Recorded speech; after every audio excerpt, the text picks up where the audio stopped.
Welcome back. We are at the Kamloops Art Gallery this afternoon, checking out the latest exhibit in the Cube. Assistant Curator Craig Wilms joining us. It's great to see you again. Thanks for coming again. Thanks for having us. We're checking out an exhibit called Suggestions from Kamloops, and it's by Rodney Konopacki and Rhonda Neufeld. So Craig, tell us what this one is all about. This exhibition I like to think of as an alternative take to the tradition of landscape painting.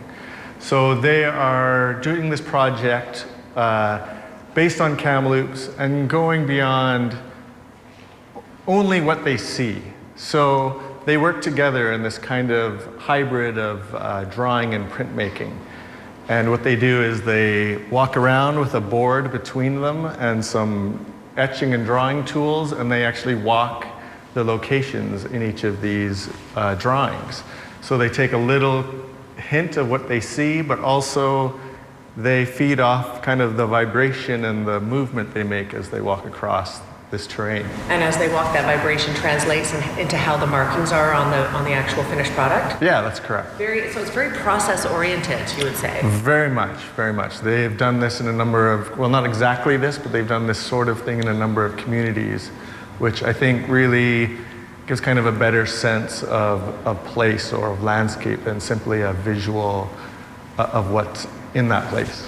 There are about 10 of them or so on the walls. Could you pick one and describe it, or do you know which one of them that is a specific area of Kamloops? I think one of the most intriguing ones is actually 3 sections of Peterson Creek Park, which is back here. Okay.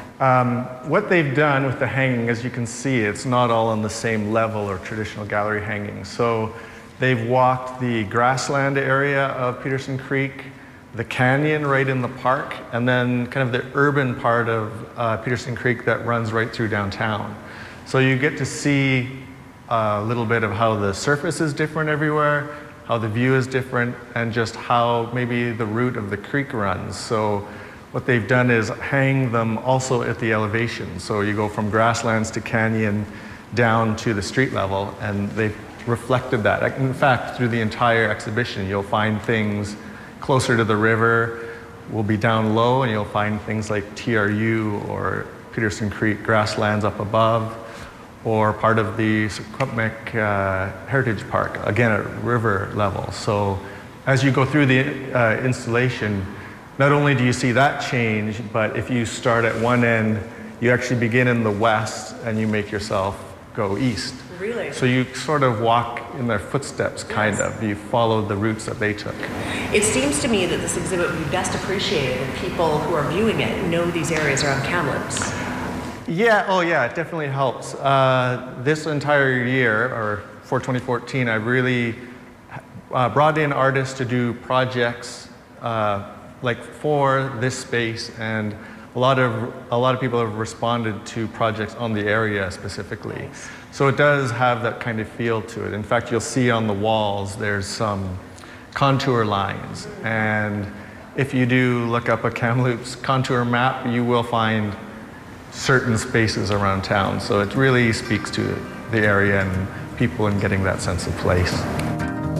Written in these walls are the stories that I can't explain. I leave my heart open, but it stays right here empty for days.